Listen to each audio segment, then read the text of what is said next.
کارگری ایران در کمال بهت و حیرت و ناباوری همگان در زندان گوهردشت چشم از جهان فرو بست.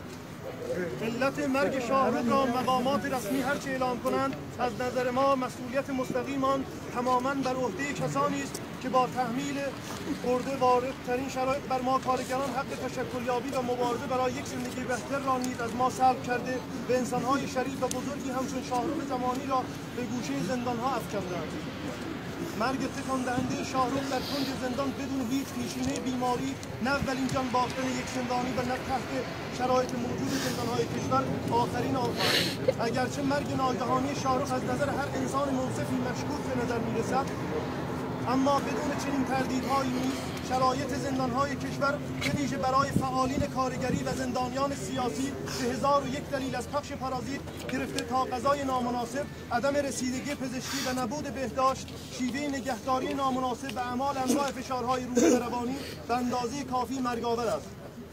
شاهرخ زمانی هیچ جرمی جز دفاع از حقوق همطبقه‌ای‌هایش مرتکب نشده بود. او نه صاحب منصب بود، نه اختلاس کرده بود، نه کوچکترین لطمه‌ای به کسی زده بود و نه شریک دزدان و غارتگران بود. او یک کارگر نقاش از اعضای شورای نمایندگان کمیته پیگیری ایجاد تشکل‌های کارگری، عضو هیئت بازگشایی سندیکای کارگران نقاش و عضو افتخاری سندیکای کارگران نقاش استان البرز و از بنیانگذاران معنوی این سندیکا بود که در خرداد ماه سال 1390 به دلیل مبارزاتش برای احقاق حقوق کارگران به زندان افکنده شد.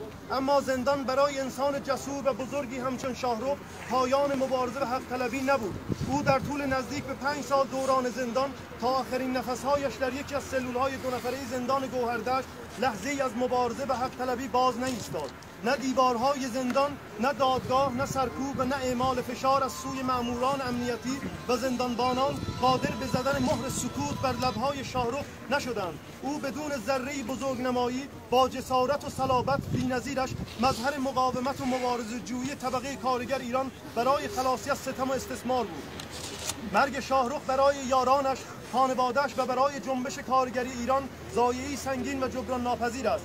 ما این ضایعه بزرگ را به خانواده، همبندان، یاران شاهرخ و عموم کارگران در سراسر کشور صمیمانه تسلیت می‌گوییم و بدین وسیله اعلام می‌داریم اگرچه از دست دادن شاهرخ عزیز درد جانکاهی است، اما ما در سوز و گداز این درد جانکاه زانوی غم در بغل نخواهیم گرفت و مرگ شاهرخ را به پرچمی برای اتحاد و همبستگی کارگری که او پیشتازش بود تبدیل خواهیم کرد. زنده باد اتحاد و همبستگی کارگری. درود بر شاهرخ زمانی. اسامی تشکل‌های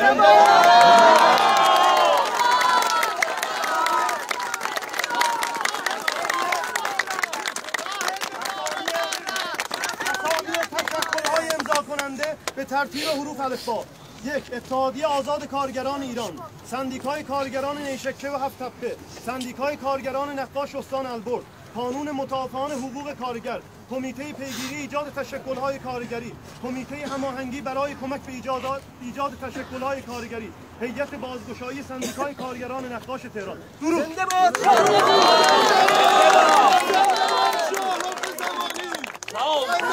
شاهرخ زمانی! زنده باد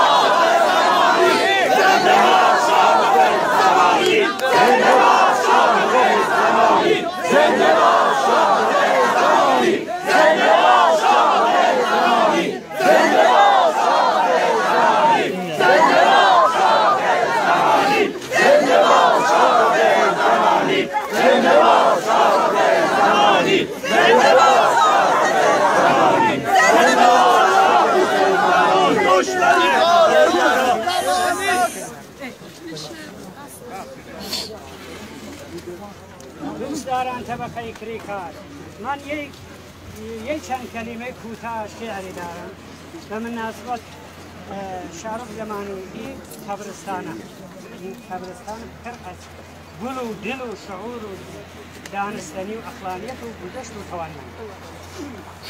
میگه آه که خاک شد آن که در این خاک زیست، خاک چه داند در این خاک کیست.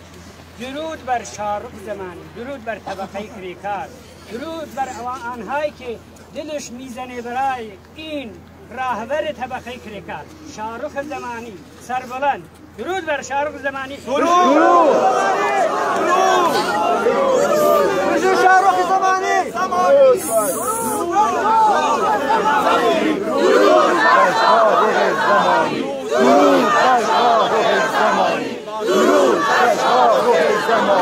درود بر شاهرخ زمانی، درود بر شاهرخ زمانی.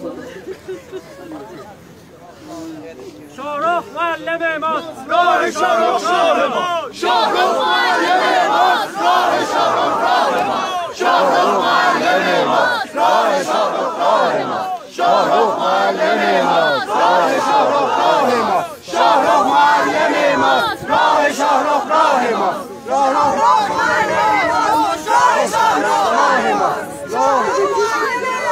راه شاهرخ راه ما. خیلی ممنون دوستان، سپاسگزاریم از همتون. خیلی لطف کردین، خیلی زحمت کشیدین، دست پنجه‌تون درد نکنه. درود به روان پاک شاهرخ و درود به همه رفقای شاهرخ. پایان مراسم را اعلام می‌کنیم. لطفاً همتون تشریف بیارید سالن شادی. تشکر. زمانی راحت ادامه دارد، زمانی